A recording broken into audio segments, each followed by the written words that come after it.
Welcome to An Awful World, but not awful like you think. This is the show where we discuss whether we would have discovered important advances in a world exclusively full of Haylies and Libbys. I'm Haylie. And I'm Libby. And today, we're talking about glass. Yes, glass. Yes.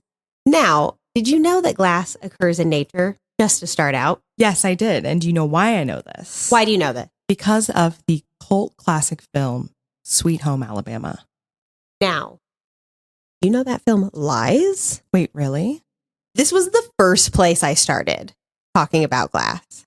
I am devastated because that is such a key part of that movie. I know. Why would you want to marry me anyway? So I can kiss you whenever I want? I mean, what a line. But anyway. Even though I don't approve of the ending. I understand. We just had this conversation about like if Patrick Dempsey takes you to Tiffany and says pick out any ring. But then again, I was like, guys, Tiffany only makes like 5 engagement rings. This is so besides the point. Anyway, that's true. Tell me how Sweet Home Alabama lies. I'm so disappointed. Okay. Well, really, the first thing I looked up was how long ago glass was made. Mm-hmm. And then it said that it was like Mesopotamia around 4,000 years ago. I wrote down glass making is hella old. Accurate. Like I was shocked by that. But so it said, but that it's been in nature forever. And I was like, clearly from lightning hitting sand, right. Like Sweet Home Alabama. Right. So then I immediately Google stuff about that. Mm-hmm. That's not true. Not true. No. Oh my God. So it does make something when lightning hits glass. Is it like sea glass or like what's the? It's called fulgurite. Oh, I know the name is horrible and I don't know that I'm pronouncing it correctly. But it is like a sand fossil.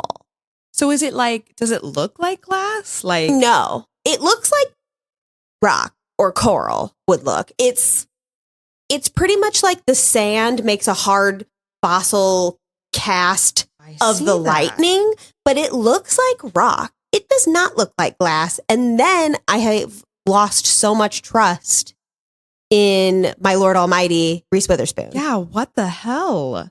Which honestly, not her fault. No, it's not her fault. She's just in the movie. But that is like the you know, the end of the film, like really when everything comes to like a climax. Mm-hmm. That's so disappointing. So I just looked it up, fulgurite. Haylie is not lying. It is ugly. Yeah. It just looks like almost like if you just like glued a bunch of sand together. Mm-hmm. Like that's what it looks like. It's a real yeah, I don't like it. And apparently they also call it fossilized lightning, which is accurate. Wow, it's a better name at least. This YouTube video is like finding stunning fossils. Stunning? I wouldn't go that far. Yikes. No. But so from there I had to look up what is natural glass because that's clearly not it. Yeah. Did you know obsidian is glass? I did. I learned this in my research as well. And I was like, that's so interesting because I don't know a ton about obsidian other than that it's really, really dark. Yeah. And so when I think people think of glass, they think of like clear glass. 100%. Yeah. I definitely did. Not obsidian because let me tell you, rock. Where my research about glass led me, again, very limited research, but then I started thinking about mirrors. Uh-huh. And I was like, when did mirrors come along? What were first mirrors made of? Obsidian. They were made of obsidian. Really? And it's really dark. It hasn't always been transparent.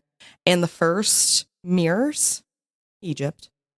You know, what I have learned is people from Egypt and Mesopotamia, geniuses. They think of I literally wrote that down. I literally wrote the Egyptians thought of everything. Honestly. Because they are truly one of the most like remarkable ancient people.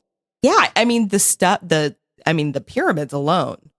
What a feat. And they're still there. Like that's crazy. And they did those, not the aliens. That's true. That is true. They put the work in. Mm-hmm. Don't take that from them. Do not take that from the Egyptians. How dare you? Exactly. So anyway, yeah, glass making is like 4,000 years old.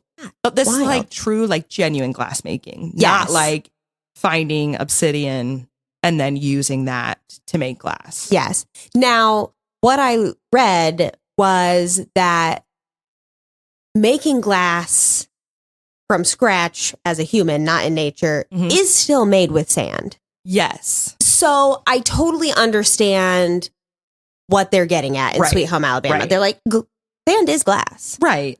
But it doesn't happen like that. Right. Yeah. But I was like, that's why I believed it. And so I do really feel tricked. Yeah. But it really was made of sand and Isn't it like silica? And something? like limestone or something. Okay. Interesting. Something like that. So I think I read something, I didn't write this down, but I think I read something about like they mostly started to figure it out with pottery.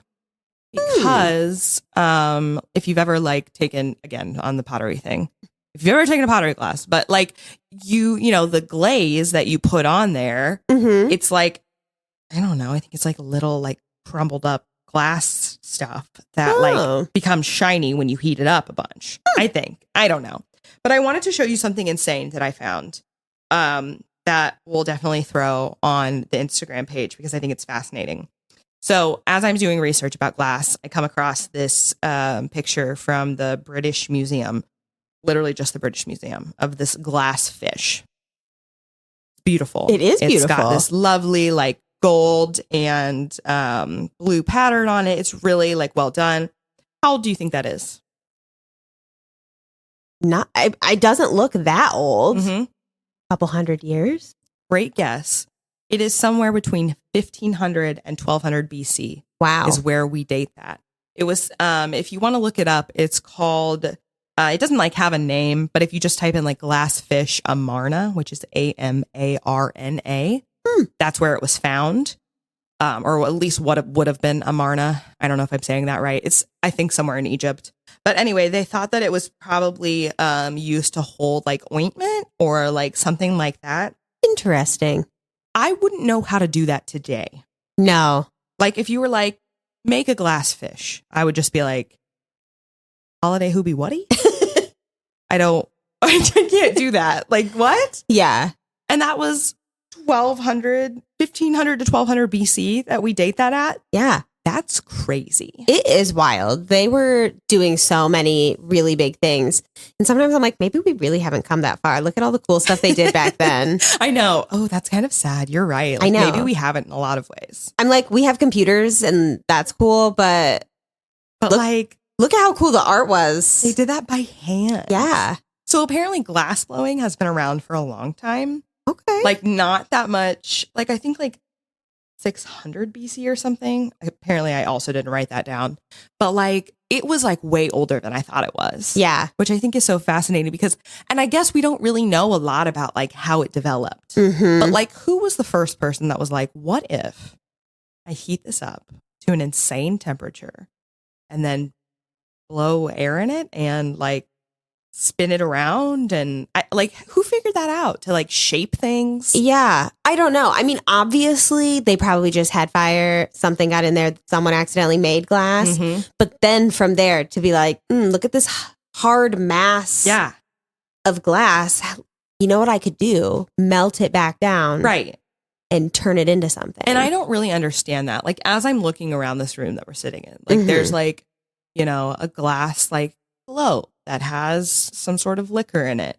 How, I mean, I don't know how they make something like that. That's so crazy to me. Yeah. Or like the beautiful like thing you have with water in it downstairs. Oh, like, how do they make that? I still don't know. Yeah, I don't know. I do love watching those glass blowing videos. Too. They are just fascinating. And I think we could do like bowls. Yeah, like simple designs like that for sure. Yes. But like I don't know about some of these intricate things. Yeah, I don't know that we would have the intricacies of this. So all donations to our Patreon will be going towards a fund for us to do glass blowing classes. No, I'm just kidding. But yeah, so I don't I think we would have, in a world full of Haylies and Libbies, glass for sure. We're gonna figure it out, come across it. And I feel very confident that we would have come up with mirrors pretty early as well. Yeah. But I was also thinking about like, do you think like people really had like a sense of self like before mirrors? Is that a crazy thought? Here's what I was thinking. Yesterday I was spending time with a friend and her baby. And at one point there's a little mirror on one of the toys and I'm showing her herself. And I'm like, this is such a wild concept that somewhere along the way, there was someone who lived only knowing what other people looked like, not knowing what they looked like. Yeah. That's kind of wild to me. It is. But I do also think about paints came pretty early. There were even like cave paintings, things like that. So I feel like they were probably drawing each other. Yeah. And they were like, this is you. Yeah. That's what you look like. You know? So, and as people got better at that, they're like, this is actually what you look like. Yeah. You know, not that stick person. But, but I don't think that it would be the same until mirrors. Yeah. You know, you would be like, okay, I kind of look like that, you know, or I look like that to that person. Right. But other than that, you just kind of look down. Yeah. And that's all you see. Yeah. How you see yourself is so strange. Yeah. Yeah. I just thought that was interesting. But I think that we would come up with mirrors, not because we're like narcissistic people. No. That like, you know, are looking at every detail or whatever. But I think that that would be something that would be like, ooh, I want to see how like this looks on me, or like, you know, whatever. Yes. Also, we would definitely be fascinated by something because it would be reflective and shiny, and we would be like, who is that? Ooh, they do the same movements I'm doing. See, that's what I'm saying, is that I think it would totally be like a baby being like, wait a minute. Yes. Because this baby that I was with was like waving at herself, and I was like, oh my God, that's so cute. And you don't realize that it's you. And it's so adorable to me. But yeah, I was just thinking about like just in mirrors in general, how fascinating that is. Yeah. Hey, listener, if you're in the Indianapolis area looking for warm photos of you and your loved ones, you're going to want to check out Hey Blondie. Hey Blondie is committed to capturing people from all walks of life through all stages of life, from a new baby to graduation. Check out HeyBlondiePhoto.com for more information and give them a like on Facebook and Instagram at Hey Blondie Photo.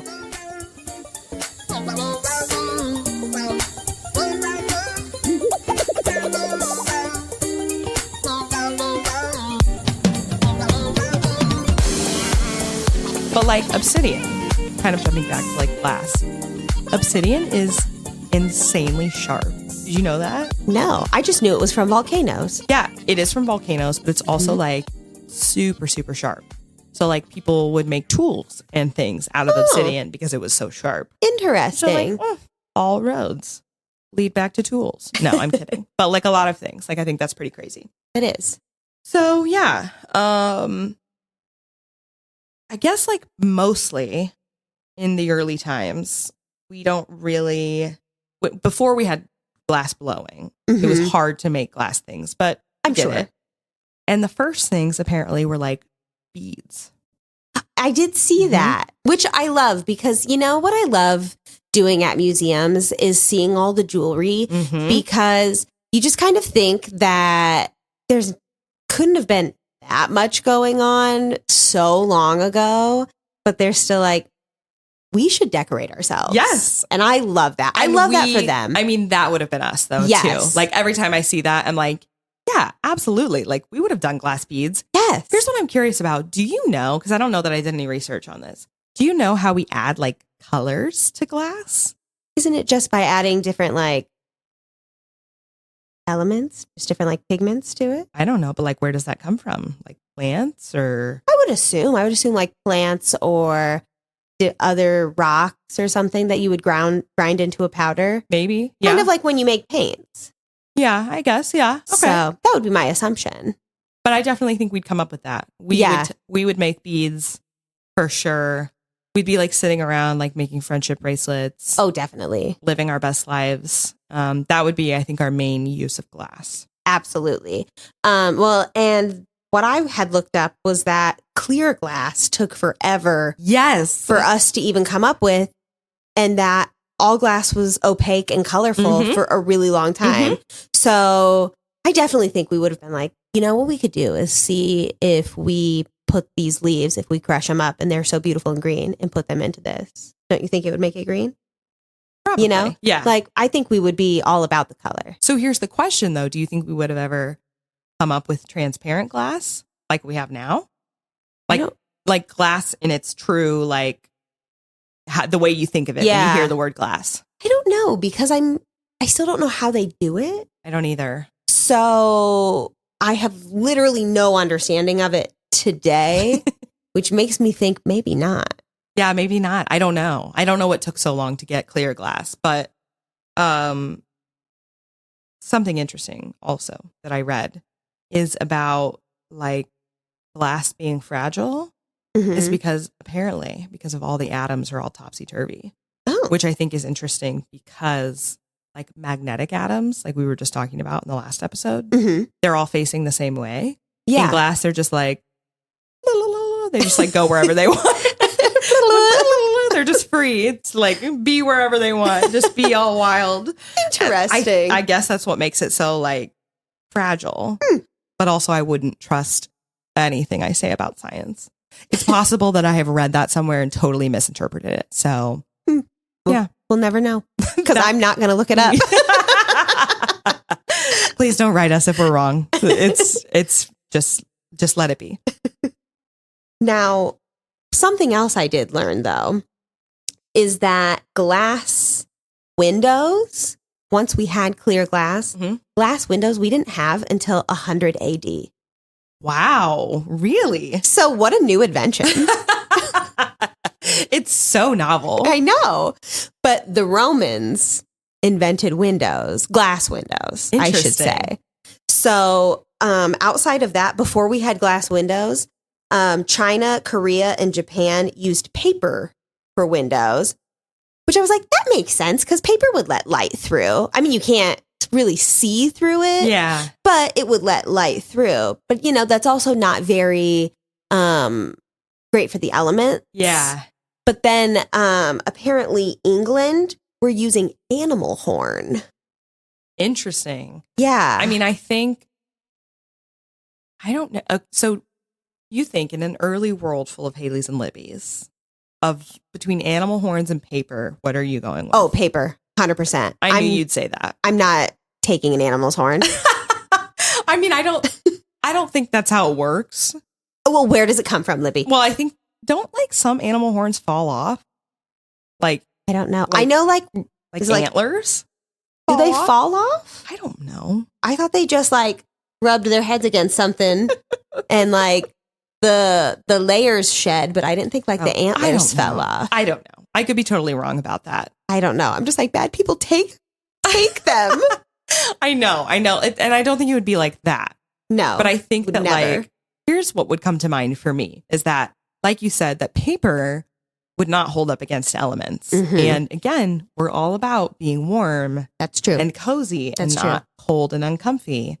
So my question is like, maybe I would have thought of something like, again, there are just going to be dead animals. I'm probably not going to kill the animals. That's not like really a thing the Libbies would want to do. But if I could use the hide from like a deceased animal to like help warm my home and like, but you wouldn't be able to see through that.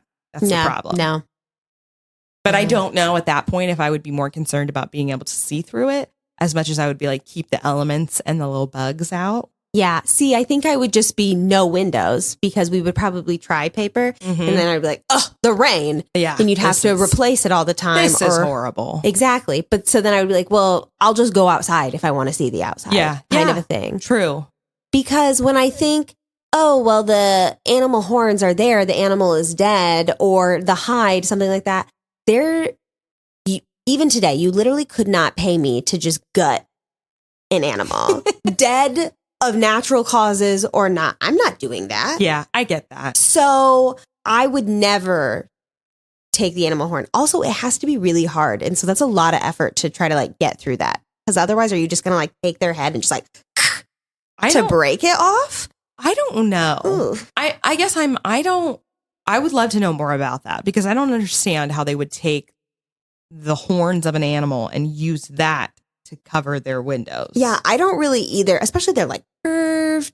Yeah, I don't know. So I don't know, but that's what I read. And maybe the website lied to me and that would kind of be okay with me. But but until then, until we had glass windows, if we ever had glass windows, I think we would maybe have the colorful ones. I think so too. We would be a stained glass society. Yes. We'd be like, ooh, pretty. Yes. And again, functionality is not really our strong suit. Exactly. Necessarily. We want it to be pretty. Exactly. Like, have you ever watched those videos of people making stained glass? Yes. And they're so cool. And you line them with the like copper and then you solder it all together. Ugh. I could do that. Beautiful. Yeah. I think we could figure that part out for sure.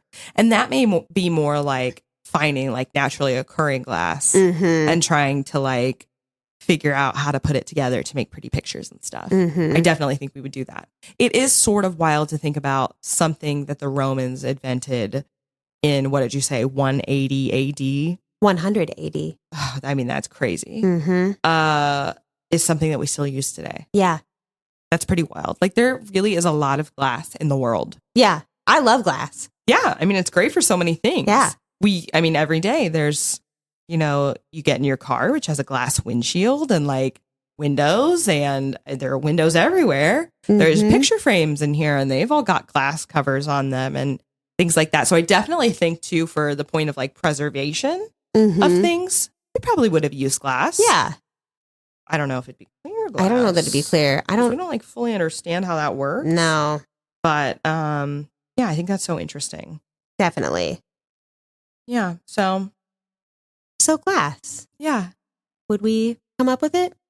Kind of. Yeah, I think kind of. Yeah. Yeah, we're not super confident that it would like resemble glass like we have today. No, probably not. But in some situation, in some variety, I think was the word I was probably looking for, it would be there. I am just not at all confident that, let me just put it this way. Hot things scare me sometimes. I get that. Same. So I'm like, I'm not going near that. That looks so hot. And you're going to ask me to like put my lips to something and like blow air into, no. Yeah, I get that. Now, I probably would. And here's why. I have this very odd, intrusive thought that you're like, burn your hands. No. Oh, just me? Not that one. But what happens is if I bake something, when I take it out of the oven, the first thing I want to do is grab it and put it on my cheeks. Oh my God. And I have to very actively say, don't do that. Don't just grab hot cookies and touch them to your face, you psychopath. Like, what a weird, intrusive thought. But back in the day, I don't know, maybe the original Haylies and Libbies, they don't know it's an intrusive thought. And they're like, I'm going to do it. Whatever you tell me to do, brain. Exactly.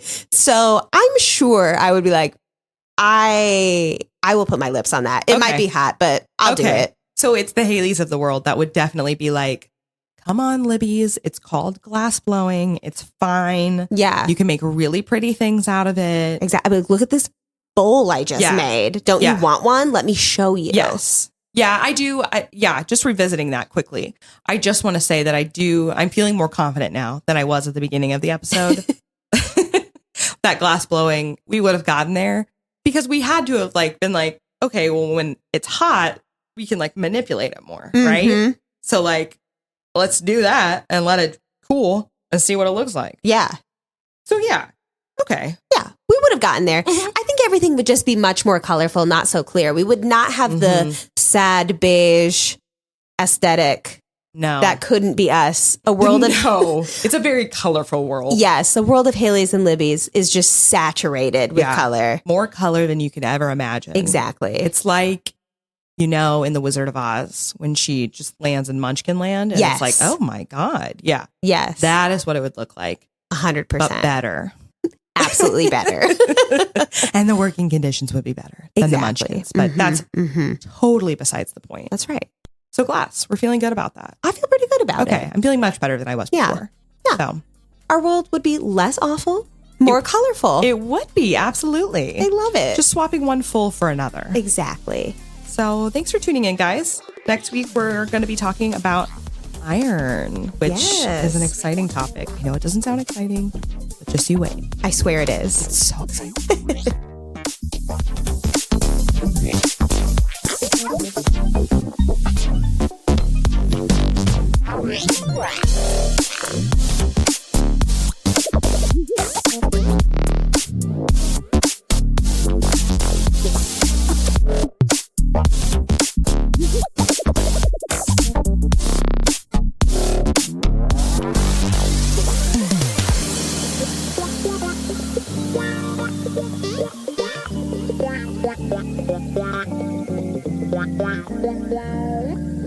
Wow.